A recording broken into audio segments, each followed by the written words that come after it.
Bem-vindo, bem-vinda, tudo certo agora, hein? Para você que nos acompanha nas redes sociais, obrigado ao senhor e à senhora que nos brinda todas as noites aí com a sua audiência em Santo André, São Bernardo, São Caetano, Diadema, Mauá, Ribeirão Pires e Rio Grande da Serra. Na telinha, na telona aí no celular, nos acompanhando também em qualquer parte do planeta pela rede mundial de computadores. Nesta segunda-feira agitada, 20 de maio de 2019, Carlos Carvalho e eu trazendo aqui os resumos, os fatos mais importantes na região nesta segunda-feira e, claro, com o auxílio aqui, o trabalho de toda a equipe. A Ingrid Santos aqui na produção, os trabalhos técnicos, o Ayrton, a Flora, a Socorro, a Amanda Lemos, o Jorge Garcia, o Pedro, toda a equipe apostos aqui, não é mesmo, Carlos Carvalho? Boa noite. Boa noite, Leandro. Boa noite a você, internauta ligado na RDTV. Como você sabe, você pode participar aqui do nosso programa através da caixa de comentários dessa live. Mande sua pergunta, mande sua opinião sobre os assuntos que nós vamos trazer hoje aqui na RDTV. Isso, assuntos importantes, como na área da saúde. Vamos falar, finalmente saiu a descentralização da farmácia de alto custo do Hospital Mário Covas. Pauta recorrente, pauta antiga aqui na região do ABC. Carlos Carvalho e eu acompanhamos em loco no Poupa Tempo em São Bernardo do Campo. Daqui a pouquinho ainda nessa edição vamos trazer todos os detalhes, inclusive o cronograma, né? Quais serão as próximas unidades, as próximas cidades a serem contempladas com essa descentralização. Outros destaques importantes: amanhã o governador João Dória estará novamente no ABC, mais uma vez em São Bernardo do Campo. Mas antes, vamos tratar exatamente de comunicação, opinião pública, e por isso temos a presença aqui em nossos estúdios, autor de livro, obra importante que a gente já estava discutindo aqui no bastidor, ó, Opiniões Voláteis, o professor que é coordenador do programa de pós-graduação em comunicação na Metodista, Luiz Alberto de Farias. Professor, obrigado pela gentileza, boa noite. Olá, muito boa noite. Como é que vai, Leandro, Carlos? Muito obrigado pelo convite. Tudo bem, professor? E parece, eu estava até falando para o professor aqui, estava dando uma pinçada aqui, aquela olhada inicial no livro, tanto a ilustração da capa, quanto aqui a introdução, alguns trechos aqui, referências, parece que reportam tão bem a realidade, né, Carlos Carvalho? E o professor falava que, obviamente, é uma obra que vem aí de no mínimo 6 meses, compilado de pesquisas, de informações e, claro, da própria experiência do professor. Professor, como é que é fazer uma obra como essa? Olha, por um certo aspecto, faz parte da minha pesquisa há muitos anos já, pesquisar opinião pública, e resultou também da minha livre docência em comunicação na Universidade de São Paulo. Mas, ao mesmo tempo, dá uma certa dor, né? Porque o que eu digo nesse livro, de algum modo, nós temos visto no dia a dia, né? O ódio nas redes sociais, a manipulação de informações, a predisposição a acreditar não na verdade, mas naquilo que se chama de pós-verdade. É bastante preocupante no nosso momento. Carlos Carvalho. Professor, boa noite. O que a gente percebe muito é que as pessoas elas procuram informação ou procuram comentaristas, opinadores, que já com predisposição, ou seja, você não está querendo informação para saber mais detalhes sobre o assunto, ou você não quer ouvir alguém que vai te fazer pensar. Você só vai acreditar naquilo que você já tem predisposto antes, né? Aquela pré-opinião. Isso também está sendo colocado no livro. Esse fato das pessoas estarem procurando muito mais ouvir o que elas querem, não ouvir, entre aspas, a verdade ou a maior parte das informações possível? Certamente, Carlos, o que nós vivenciamos é um grande momento de busca de confirmação. Então, eu quero confirmar que eu estou correto. E quando você faz isso, certamente você vai ver em bolhas, e as bolhas não são saudáveis para absolutamente nada, principalmente para o desenvolvimento do diálogo e da discussão. Debate não pode ser convicto, debate tem que ser amplo. Eu sempre digo para os meus alunos que só pode ter certeza depois de duvidar muito. E as pessoas passam a ter certeza sem dúvida alguma. E isso é um problema bastante grande para a sociedade, levando a muitas atitudes incorretas. Agora, professor, qual a origem de tudo isso? Até para nós vemos aí inúmeras teses, pessoas tentando avaliar, mas se a gente não tiver um diagnóstico claro da situação, a gente não consegue remédios, sejam eles de imediato ou mais a médio e longo prazos. Qual a origem desse momento e dessa dificuldade, desses ruídos de comunicação? Olha, talvez eu pudesse remeter ao início do século passado, quando alguns autores começaram a se preocupar em manipular a opinião pública, exemplos claros como o próprio processo nazista, que fazia com que as pessoas gerassem um ódio e gerassem uma predisposição à violência. a gente poderia ir até lá. Mas talvez se nós formos um pouquinho mais para perto, tanto do ponto de vista geográfico quanto temporal, pudéssemos ter como ponto de partida as próprias eleições presidenciais em que o presidente Donald Trump, do Partido Republicano, foi eleito por meio de uma construção midiática muito preocupante. Afinal de contas, ele tem a grande capacidade de geração de fake news. Segundo o jornal The Washington Post, recentemente ele atingiu a marca de 10 mil mentiras, de 10 mil notícias falsas. O próprio presidente da República da maior potência do mundo. Exatamente. Então ele tem um nível de profissionalismo com a ordem de geração de 11 mentiras novas por dia. Ele é praticamente um autor de ficção científica. Afinal de contas, haja imaginação. E se alguém gera tantas mentiras, talvez falte tempo para que ela possa gerar gestão, trabalho, produção. E isso acaba gerando um problema muito sério para a população, por duas razões. A primeira é que certamente alguém que está preocupado em contar mentiras, certamente não vai estar preocupado em gerir para o bem da nação. Vai ter esquecido de um ponto essencial, que é o aspecto ético. Gerando nas pessoas um aspecto emocional, né? De acordo com a filosofia, existe o ethos, o pathos e o logos, ou seja, a minha ética vai para o espaço porque o meu pathos, o meu sentimento, acaba sobrepujando o meu logos, meu raciocínio, minha reflexão. Então eu deixo de pensar nas coisas que efetivamente fazem sentido, indo para as minhas convicções mais profundas. Isso gera, obviamente, uma falta de informação, uma desinformação, uma informação entorpecida, muito preocupante para a população. E em todas as vezes que isso acontece, historicamente falando, o professor foi muito bem ao relembrar o que aconteceu na Alemanha nazista, que o Goebbels fez na comunicação da Alemanha nazista, que foi algo impressionante, sempre resultou em algo muito ruim. Lógico, não dá para comparar o que aconteceu naquela época com o nazismo e a consequência que acabou acontecendo, que foi a Segunda Guerra Mundial, com o que ocorre hoje. Hoje a gente vê muito mais, são coisas internas, né? São disputas internas que são abastecidas com essa fake news, abastecidas com notícias falsas ou com invenções de outras situações. Às vezes não é nem uma notícia, é a invenção de modelando um personagem nas quais as pessoas têm que acreditar como se fosse um deus, entre aspas, né? Parece que essa é a grande preocupação de hoje, de que as pessoas voltem a endeusar uma pessoa só porque ela criou um personagem que vai contrário àquilo que estava dando errado até determinado ponto, né? Parece que isso está funcionando em vários lugares. A gente dá o exemplo dos Estados Unidos, aconteceu isso no Brasil de algum modo nas eleições de 2018, isso não só na eleição nacional, mas também em vários estados aconteceu a mesma coisa, mas também em outros países, indo no mesmo caminho, indo no mesmo ponto. Agora a Ucrânia, que, por exemplo, elegeu um comediante como presidente, e ele tomou posse hoje, a primeira coisa que ele fez é a dissolução do parlamento, né? Mas ele fez uma campanha em cima de uma imagem que ia ao contrário daquilo que se já pensava na Ucrânia. Então, cada vez mais a gente sente que essa questão da fake news nada mais é que uma criação de um personagem, de um deus, entre aspas, para fazer o que quiser fazer, sem plano, sem qualquer tipo de outra situação. Há um desejo do ser humano de ser plenipotenciário, de ter plenos poderes para fazer absolutamente tudo. É da natureza humana. E isso precisa ser controlado por, obviamente, diversos freios. Sejam eles os freios legais, mas também os freios éticos. E à medida que a pessoa hoje tem aquilo que a gente chama de obesidade informativa, informação demais, ela realmente acredita que sabe mais do que os grandes especialistas. Então, talvez para escrever um livro de opinião pública eu tenha estudado pelo menos uns 30 anos da minha vida, se não mais. Mas seguramente eu não posso me considerar o grande especialista em opinião pública. Certamente deve haver outros que tenham estudado tanto quanto eu. Mas o excesso de informação dá a sensação de que a pessoa sabe. E a sensação de saber dá o perigoso conforto de você não checar.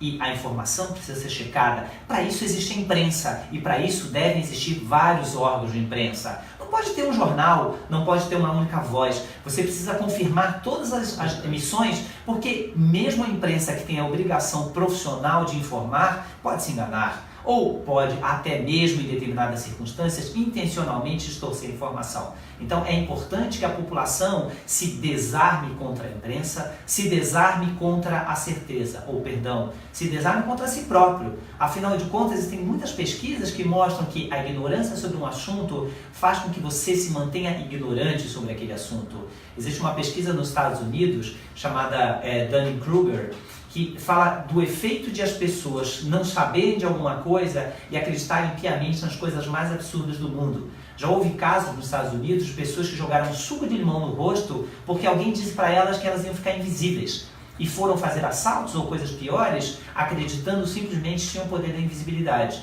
Ou seja, a ignorância é a maior arma que os poderes totalitários têm. Então, não podemos acreditar em nada sem checarmos. É importante nos preocuparmos que as redes de disseminação são exatamente aquelas redes que têm credibilidade.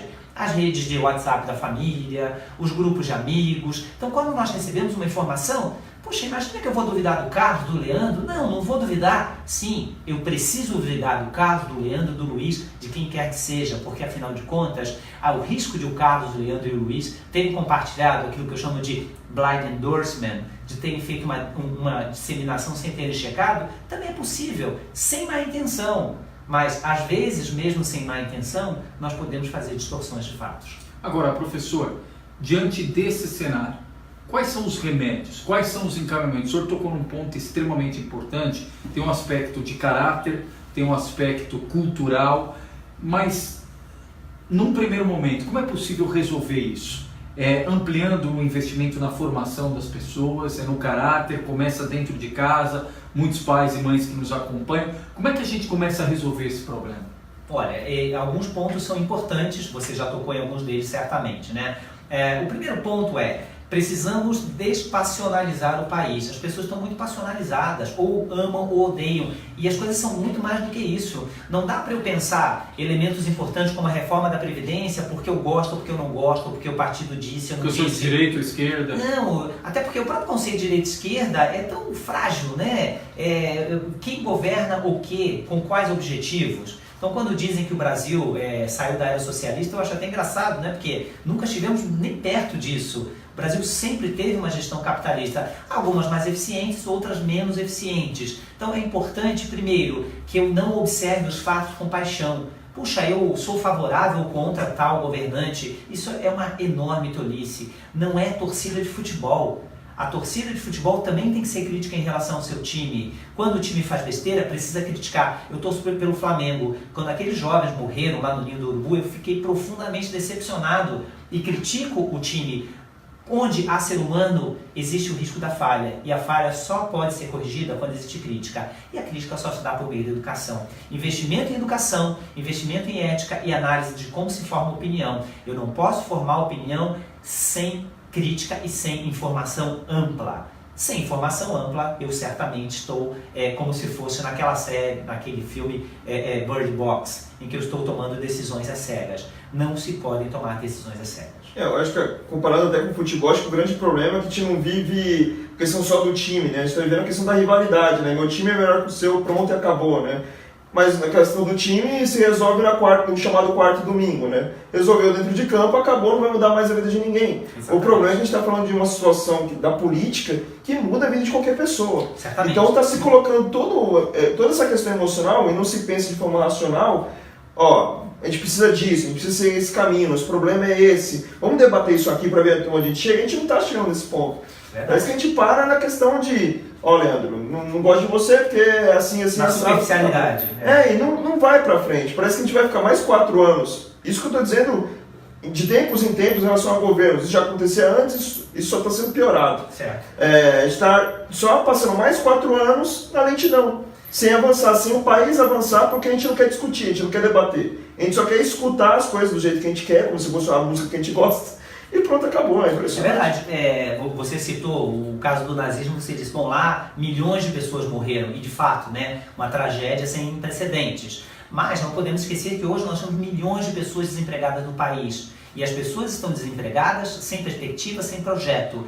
E nós continuamos a discutir se nós somos contra ou a favor de alguma coisa. É importante, por exemplo, em relação ao governo, que nós lembremos que o governo está a nosso serviço. E não existe nenhum governo que nós devamos apoiar ou ser contrários. Nós devemos ser críticos sempre. E você só pode ser crítico à medida que você não trabalha com paixão, você trabalha com a razão. Afinal de contas, Quais são os benefícios da reforma da Previdência? Para quem são esses benefícios? Qual é efetivamente a mudança que existe? Como foram feitas as duas reformas que são relativamente recentes, uma no governo do Luiz Inácio Lula da Silva e outra no governo Fernando Henrique Cardoso? O que elas agregaram para o Brasil? Quais foram os erros e os acertos? Então não dá para a gente ser favorável ao contrário às escuras, porque isso pode gerar mortes, desemprego, descontrole do país, instabilidade política, instabilidade econômica, como aquelas que nós estamos vivendo muito fortemente hoje. Professor, vou até pedir o livro emprestado, e o senhor falou sobre opinião manipulada, e o próprio título remete isso, aquela questão ali do ventríloco, etc., a mão aqui manipulando. Hoje dá para identificar, não sei se tem alguma pesquisa, algum estudo que mostra qual é a maior fonte ou as maiores fontes de manipulação de opinião? Olha, talvez pesquisas mais recentes tenham falado sobre o WhatsApp, que, segundo o próprio WhatsApp, não é uma rede social, mas é uma rede de compartilhamento. E aí o que acontece? Dentro do WhatsApp você não tem como fazer uma fiscalização mais eficiente. E ele, de modo geral, não é uma coisa que está solta. Você recebe por meio de uma indicação, por meio de alguém com quem você já tem compartilhamento. Então, se eu recebo uma notícia do Leandro, que pode ter recebido do Carlos, que pode ter recebido de quem quer que seja, eu vou estar mais ou menos predisposto, no mínimo, a olhá-la. E se eu a olho, já é o primeiro passo da minha exposição. Então, provavelmente, eu vou gerar atenção e provavelmente eu vou passar por um processo de compreensão, porque as notícias são muito simples, fáceis de serem entendidas, mesmo quando são mentirosas. E aí, a retenção vai gerar determinado comportamento. O grande medo disso eu chequei se isso é verdade? E tantas coisas assustadoras. Eu me lembro, por exemplo, de um caso que aconteceu no Guarujá há um par de anos, em que disseram que uma moça fazia bruxaria. E aí, ao encontrá-la nas redes sociais, ela foi, obviamente, morta nas redes sociais. Só que depois a encontraram na rua e ela foi morta efetivamente, materialmente, por conta de uma mentira. Uma pessoa que tinha um certo nível de déficit de inteligência e que foi morta por meio de pedradas na cabeça. Ou seja, a morte está aí, a morte está na mentira, o risco para as pessoas. E é assustador imaginar que nós vivemos numa era de intolerância, em que parece que nós estamos num estádio de futebol, um xingando aos outros, um desejando que o outro morra, e não é assim que um país vive. Não existe direita, esquerda, centro, existe um país que está democraticamente estável, um país que está trabalhando para melhorar as suas condições. E parece que neste momento nenhuma coisa nem outra estão acontecendo. A gente está falando de responsabilidade de informação, né? Hoje as pessoas estão com certa preguiça de checar a informação, né? É aquela coisa, receber rápido, entender rápido e reagir rápido, né? Parece que elas não querem pensar, não querem gastar pelo menos 5 minutos ali tentando refletir sobre aquilo, né? Já querem compartilhar independente do que seja, né? Até no sábado eu tive uma experiência com outro assunto que tem nada a ver com política, com violência. Um caso de uma senhora que morreu em Diadema, foi encontrada morta com facadas, só que a primeira informação, inclusive da família dela, era em cima do ex-marido. Só que nós, como jornalistas, a gente não pode chegar e falar, não, foi ele, pronto, acabou. Tanto que a foto que nós postamos, inclusive a cara dele estava coberta, só para...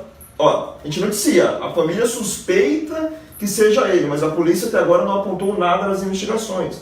Então é esse senso de responsabilidade que às vezes falta para as pessoas, né? Para que não haja um linchamento simbólico e talvez até concreto. Porque vai que não é. Lógico que a gente não está duvidando da informação da família, que sabe de muitos mais detalhes da relação ali. Mas como o senhor bem lembrou do caso do Guarujá, da mulher que foi acusada de bruxaria, como acontece em outros lugares, com pessoas que são acusadas de pedofilia, às vezes não tem nada, é só ouvir falar, é aquela fofoca de janela a janela, que as pessoas faziam que às vezes não dava em nada, e que agora está sendo externada através das redes sociais ou das redes de compartilhamento, como o WhatsApp. Só que em determinados assuntos atinge milhões e milhões de pessoas, não especificamente uma pessoa, como foi o caso do Guarujá. Exatamente, é um rastilho de pólvora, né? E isso gera instabilidade. E não há instabilidade positiva, afinal de contas, a instabilidade nos leva a uma paralisia. E o Brasil hoje, de modo geral, alguns estados e cidades de modo específico, passam por uma crise fortíssima. E, inclusive, acreditando numa panaceia, ou seja, um remédio para resolver tudo. Se a reforma da Previdência passar, o Brasil está resolvido. Todos os problemas acabaram. Então não existe panaceia para absolutamente. Talvez a única panaceia que exista seja a informação. Então, à medida que eu estou informado, eu vou inclusive poder ter a minha própria opinião se a reforma da Previdência é boa ou é ruim. E, em princípio, ela não é boa ou ruim, né? É importante a gente avaliar cada ponto, inclusive do que vai ser feito lá na frente. Sim. E a gente vive um momento de torcida de futebol. O Brasil não é um estádio e a direita e a esquerda, por assim dizer, não são times de futebol. Não dá pra gente colocar Corinthians e Palmeiras de cada um de um lado, ou qualquer que seja outro time, e imaginar que tudo se resolverá dessa maneira. Ódio só leva a problema. Professor, eu estou aqui pensando aqui o sumário, etc. A estruturação do livro são 5 capítulos. Eu quero que o senhor fale mais sobre essas abordagens, essa divisão, os tópicos do livro. Qual foi o norte para o senhor transcorrer sobre esses 5 capítulos? O primeiro ponto que me levou a essa pesquisa foi a análise de como é que as opiniões públicas, ou como é que os conceitos de opinião pública foram tratados ao longo da última década, quais foram os níveis de pesquisa, quais foram as áreas que mais se interessaram sobre ele. Além disso, eu dediquei alguns capítulos a falar de comunicação, mais especificamente, falar de comunicação corporativa, de falar de risco de imagem, de reputação, que é uma coisa que pode atingir tanto a uma pessoa quanto a uma empresa. Afinal de contas, puxa, todos nós estamos sujeitos a alguém fazer uma publicação, colocar uma foto nossa, um texto, editá-la, como muitas pessoas já fizeram de maneira intencional. A gente não pode esquecer que quando a Marielle morreu, houve uma acusação fortíssima do envolvimento dela, de um possível envolvimento dela com tráfico, houve até fotos. Ou seja, uma coisa perversa e covarde que fizeram com a memória de uma pessoa que era uma batalhadora pela democracia e que tinham imagens provando que ela tinha envolvimento, ou seja, pegaram imagens de uma mulher que nada tinha a ver, com um homem que nada tinha a ver, mas se você está predisposto a crer, você sequer vai confirmar. Bom, mas essa não é a Marielle. Se alguém disse que é, bastará ser. Este não é o traficante. Se alguém disse que é, bastará ser. Então, uma perversidade nesse sentido. Além disso, eu trabalho com o conceito de pós-verdade, quando você está mais interessado na sua crença, na sua predisposição, do que efetivamente na informação. Ou seja, o fato perde importância. O que ganha importância é o seu desejo de confirmação. E aí eu trabalho também o conceito de fake news, né? A multiplicação das fake news que vem sendo feitas de uma maneira estratégica. Isso sempre existiu, afinal de contas, mesmo na história republicana brasileira já houve outros fake news em diversos momentos, né? Sejam jornais que publicaram notícias falsas, sejam disseminações que ocorreram, e como isso hoje vem afetando o dia a dia das pessoas. Afinal de contas, isso é uma coisa tão séria, como o Carlos tinha dito, que leva, por exemplo, a suicídios, a mortes e a depressões. Afinal de contas, qualquer pessoa pode dizer sobre qualquer outra, neste ambiente tão volátil, tão transformado e tão titerizado. Afinal de contas, a gente pode se sentir um pouco marionetes, né, em determinados momentos. Afinal de contas, qualquer garoto hoje pode disseminar uma notícia e essa notícia pode levar à morte de pessoas, por meio de suicídio, por meio de depressão ou por meio até mesmo de violência de terceiros. Eu não vou lembrar de quem que é a frase, eu sei que é de um general do exército americano, mas a frase que ele dizia assim: numa guerra, o mais importante é a informação, a arma mais importante é a informação.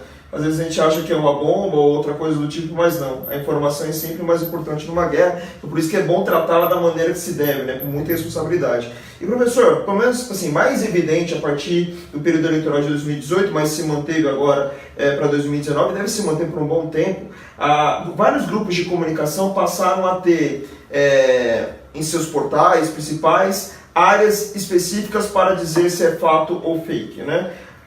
Isso, a Globo, se não me engano, foi uma das primeiras, Estadão também fez a sua, vários outros fizeram também desse tipo. Assim, qual que é a necessidade real disso, de uma ferramenta como essa para a sociedade? Qual é a importância de uma ferramenta dessa para uma cidade? Para uma população, para uma sociedade? Porque antes o nosso papel era informar no dia a dia. A gente não precisava ficar disseminando o que era falso, o que era fake, o que era falso, o que era verdadeiro, porque já na apuração jornalística se fazia isso de algum modo. Mas e agora, a questão específica, o que significa isso? Olha, é muito triste que você tenha a necessidade de dizer se é fato ou fake. Afinal de contas, se deu na imprensa, a responsabilidade da imprensa, salvo acidentes ou eventuais mais intencionalidades que podem ter havido ao longo da história, sim, é fato, né? Tudo bem que pode acontecer distorções, tem um caso clássico da escola base, né? Um erro grotesco, bizarro, que infelizmente pode acontecer, como pode acontecer um erro numa mesa cirúrgica? Infelizmente o ser humano é passível de erro, então a gente tem que trabalhar para que o erro não aconteça. Agora, esse é um reflexo triste da sociedade que a gente vive hoje, de que a disseminação é tão volumosa, é tão aberta, escancarada, porque o que a gente pode perceber é que muitas pessoas divulgam notícias falsas, elas são alertadas sobre a falsidade da sua notícia e as mantêm por convicção. Então, o que me parece ainda de acordo com o nível de informação, só vai acreditar se a notícia é fake ou fato aquela pessoa que estiver realmente de peito aberto. Muitas pessoas sequer vão checar isso e mesmo depois da checagem vão continuar acreditando naquilo que querem acreditar. É um erro assustador. E a gente fala muito aqui, professor Carlos Carvalho e eu, a gente tem um combate ferrenho aqui através da linha editorial do Repórter Diário, a orientar as pessoas a sempre verificarem antes de compartilhar o conteúdo que recebem. Primeiro porque a gente identifica que as pessoas têm um certo desafio, ou em alguns casos é preguiça, mas na maior parte é um desafio de saber a origem. Eu estou recebendo isso de um veículo de comunicação ou de alguém que está travestido de um veículo de comunicação. E segundo, se você tem a dúvida, olha, isso aqui é um veículo de comunicação ou não, vai na grande imprensa, vai nos demais veículos, aquilo que o professor sempre destaca. Não veja por um veículo só mesmo, recebeu uma notícia do Repórter Diário, recebeu do G1, recebeu do Portal UOL, vai em outros veículos, verifica se aquela informação está seguindo o mesmo aspecto, tem os mesmos princípios básicos ali, o lead que a gente chama no dia a dia do jornalismo, mas as pessoas muitas vezes não procuram isso, professor. Basta receber uma notícia ali no WhatsApp ou alguém que mandou .com.br, é veículo, eu estou compartilhando, e não pode ser assim. É conforto opinativo e muito perigoso, certamente, né? A gente vive a era da intolerância em que a discussão, o diálogo tem diminuído fortemente e eu acabo falando sempre dos meus clusters, das minhas bolhas, dos meus grupos de conforto. O conforto opinativo é desejado pelo ser humano, afinal de contas não existe nada melhor do que ouvir aplausos, né? Ninguém quer ouvir, mas é o risco que a gente tem na democracia. E, infelizmente, mesmo a imprensa vem tentando, alguns grupos vêm tentando desacreditar a imprensa, né? Seja por alocação de determinados títulos, que tais veículos são de direita ou de esquerda, o que de fato pode até ser mesmo, né? Afinal de contas, o veículo não precisa ser necessariamente neutro. Afinal de contas, a neutralidade é difícil no ser humano. Mas o fato é que mesmo o trabalho para descredibilizar a imprensa vem sendo muito forte, o que me deixa muito preocupado. Afinal de contas, a imprensa é, antes de tudo, uma mantenedora da democracia. Até porque o Carlos também e eu falamos muito isso aqui, professor.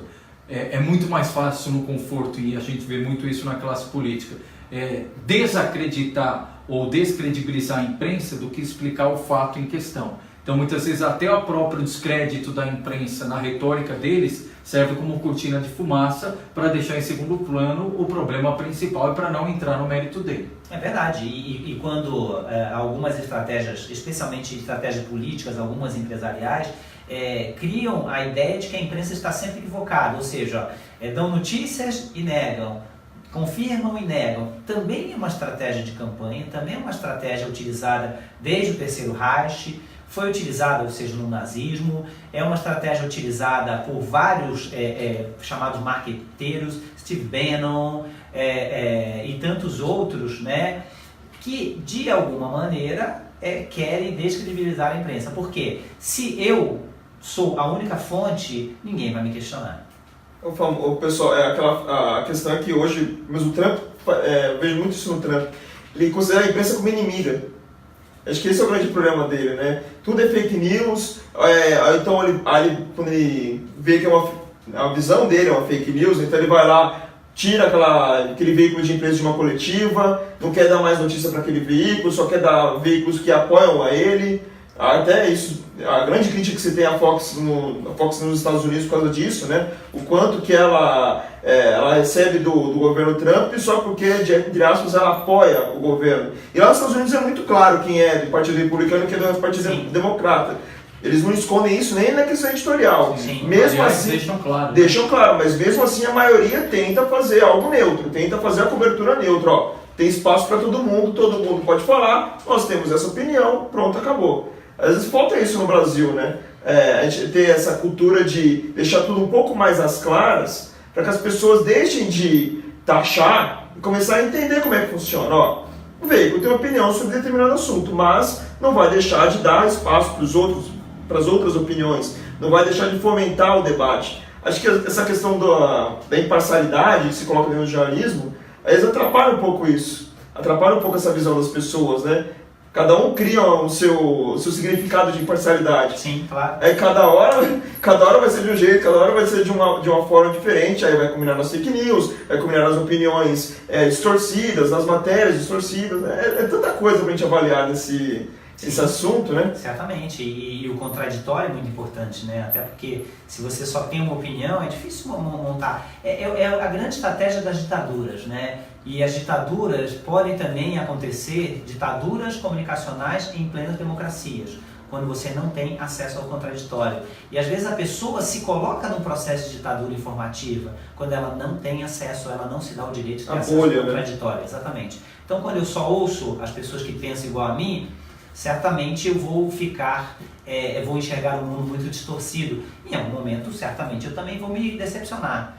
Quando eu acredito que o meu candidato vai vencer, quando eu acredito... Porque, claro, nas nossas bolhas, o nosso candidato sempre vai vencer. Nas nossas bolhas, a nossa opinião sempre é mais do que majoritária, ela é única. Então é importante que nós saiamos dessas bolhas e, dentro desse sentido, a gente tem a armadilha do algoritmo, né? Afinal de contas, nós vamos sempre ser levados a receber informações e a trocar informações com aquelas pessoas que o algoritmo entende que sejam mais interessantes. E a gente também não pode acreditar de uma maneira tão ficcional que o algoritmo também não tem intencionalidades, porque ele é programado com determinadas intencionalidades, sejam elas quais forem. Mas certamente não há democracia algorítmica, né? Os algoritmos, ou seja, aqueles cálculos matemáticos que nos levam a receber determinadas informações e a não receber outras informações, não são apenas mercadológicos. Não é porque eu fiz uma pesquisa lá sobre passagens aéreas que eu vou receber passagens aéreas de informação. É muito mais e muito mais perigoso do que isso. Agora, até sobre esse tema opinião, professor, para a gente caminhar para o final da entrevista, além da própria convicção, digamos assim, existe uma resistência da pessoa a admitir que ela mudou de opinião, que ela possa vir mudar de opinião? Hoje parece tão difícil as pessoas fazerem esse exercício. Olha, até então eu pensava dessa forma, mas fui convencido, agora eu vejo de uma forma diferente. O medo de mudar de opinião. É o medo, não, vai falar que eu sou maré vai com as outras, que eu não tenho minha própria opinião. Dá para identificar essa resistência? Sim, além disso, também existe um monitoramento dos exércitos opinativos, né? Então, quando você tem uma posição em relação a qualquer questão que seja pública, as pessoas também te monitoram. E quando você muda de opinião, principalmente quando é uma personalidade, você certamente também vai apanhar por isso. Nós temos casos públicos atualmente, né? Há muita gente que tem batido no presidente da Câmara, Rodrigo Maia, porque ele era um grande aliado inicialmente do partido do presidente da República, e hoje parece que ele é um grande inimigo. Ou seja, na verdade ele não é inimigo, ele simplesmente está lá no papel dele. Bem ou mal, ele está no papel dele. Outras personalidades, como a própria deputada Janaína Pascoal, que foi uma deputada que poderia ter sido eleita o que quer que ela desejasse, acabou sendo eleita deputada estadual, e é uma pessoa que tem sido crítica ao governo que ela apoiou, então ela também tem apanhado bastante, né, publicamente por conta disso. Se a gente trouxer isso para um ambiente mais pessoal, mais recortado, um pouco menor, claro que quando nós mudamos de opinião, existe o ego, né? Existe aquele desejo, o orgulho de dizer, não, mas eu não tenho coragem de admitir que a minha atual opinião é diferente da anterior, porque isso pressupõe você admitir que estava errado. E o ser humano tem um orgulho muito forte, o que é um problema, afinal de contas, orgulho mesmo é aquela pessoa que teve a capacidade de enxergar que estava errada e ela conseguiu se corrigir. Acho que é isso que a gente tem que ter orgulho. Quero ficar, derradeira. Vamos lá, professor. Até uma pergunta minha, uma pergunta do Miro Mota aqui, que é um dos internautas que está nos acompanhando nesse momento, e perguntando sobre a questão da comunicação no governo federal. Como é que o senhor está vendo a forma que o governo federal está fazendo a comunicação com a população? Porque a gente esperava que fosse algo muito parecido com o que estava ocorrendo com o Trump. Mas nos últimos meses o governo federal tenta atrair todos os jornalistas, tenta promover cafés para aproximar os jornalistas do presidente e tudo mais. Como é que o senhor está vendo essa movimentação da comunicação do governo federal? Oi, Miro, tudo bem? Obrigado pela pergunta. Olha, é interessante porque nós temos duas comunicações. E isso é um problema bastante sério. Não é tão diferente nos Estados Unidos também, que tem uma plurinstitucionalidade, ou seja, nós temos a comunicação do governo e temos a comunicação do presidente. E esses dois elementos, em diversos momentos, se chocam. E isso é um problema bastante grande. Tem uma frase antiga que diz assim: cachorro que tem 2 donos morre de fome, né?